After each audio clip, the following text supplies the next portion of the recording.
My name's Richard Chapman.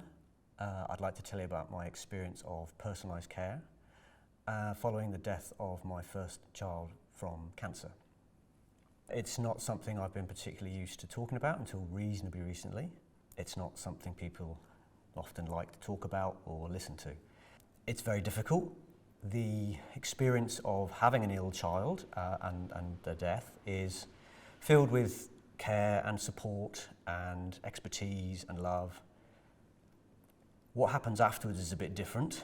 It's very hard, and it reminds you that life is hard for a lot of people.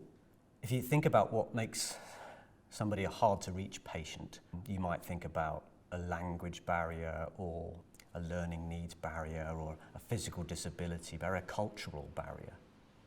You might not think about straight, white, able-bodied, middle-class bloke being a hard-to-reach patient, but I'm all of those things, and I think I'm a hard-to-reach patient.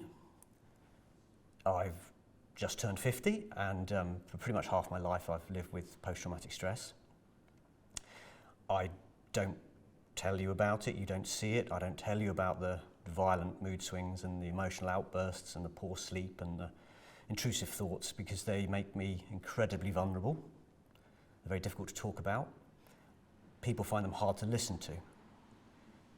And over the sort of course of the 20-25 years, I've kind of realised that I don't think the health system had anything for me. I tried once or twice and it didn't really work out that well. So we found our own way of managing and coping. I was very lucky in that I'd always found the outdoors to be a place that I got a huge amount of value out of since I was very young, going hill walking with my dad. And then that turned into climbing and into mountaineering, and it was something that I always had in my life, and I always found it a source of healing for my trauma. And not just because it's kind of, nice to be outside and it's good for exercise and that kind of thing, but actually it was good for some emotional journeys that I had to go through. And went through reasonably successful. I mean, I think, still married, had 4 more children. It looks like recovery, and to realise that the mountains and the climbing might have had something to do that was really interesting, but I thought it was just me. Imagine my surprise when I found this thing called social prescribing, just coincidentally through a friend. And realising that the health system was kind of looking at other ways of caring for people, and realising that there's stuff beyond medicine, that getting people involved in things, and then green social prescribing, being outside and using the outside as a source of trauma care and healing. I suddenly realised, well, maybe it's not just me. Maybe there's other things that people are looking at and doing, and maybe my experience could have value for others. Maybe there's stuff I know that the health system should know.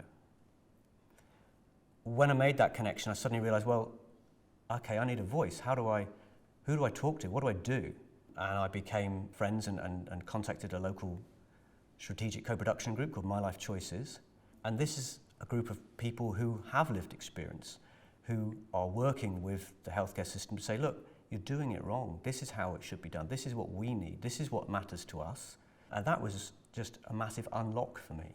The difference it's made over the last couple of years, I would not be able to sit here to camera and talk about this stuff. I'd be a gibbering heap in the corner or raging at the injustice of what happened to me. Neither of these are particularly helpful. But being able to reflect and talk about what happened and use that for the benefit of others, that's just so empowering, and it makes an enormous difference to the healthcare system, I hope.